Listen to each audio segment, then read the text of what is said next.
राजौरी जिले के बधल इलाके में अमवात का सिलसिला थमने का नाम नहीं ले रहा है। गुज़श्ता रात 25 साला नौजवान एजाज अहमद की अचानक तबीयत ख़राब हो गई। उसे करीबी अस्पताल कंडी में दाखिल कराया गया, जहां डॉक्टरों ने उसकी नाजुक हालत को देखते हुए उसे इलाज के लिए government medical college Rajouri refer कर दिया, जहां इंतफाज़ा राजौरी से उसे रातों रात PGI चंडीगढ़ रेफ़र कर दिया, जहां उसका इलाज चल रहा है।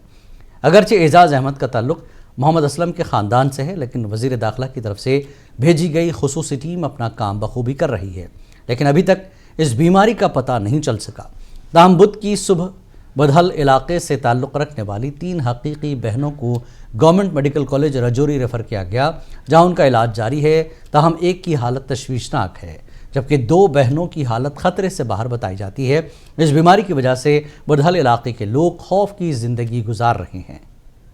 डे बाई डे जो वो डिफ़िकल्ट होती जा रही है, बहुत हो रही है।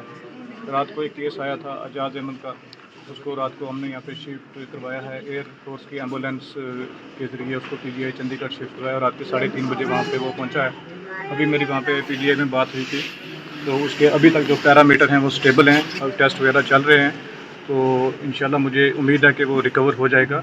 ये जो बच्चियाँ अभी 3 आई हैं, इनकी भी जो हेलीकॉप्टर की रिक्विजिशन डिप्टी कमिश्नर साहब ने बना दी है। डिप्कम साहब कोटरंगा आए हुए हैं, वो भी रिव्यू मीटिंग ले रहे हैं। अभी प्रिंसिपल GMC राजौरी भी रिव्यू मीटिंग ले रहे हैं और अभी हम वार्ड में बच्ची को चेक करके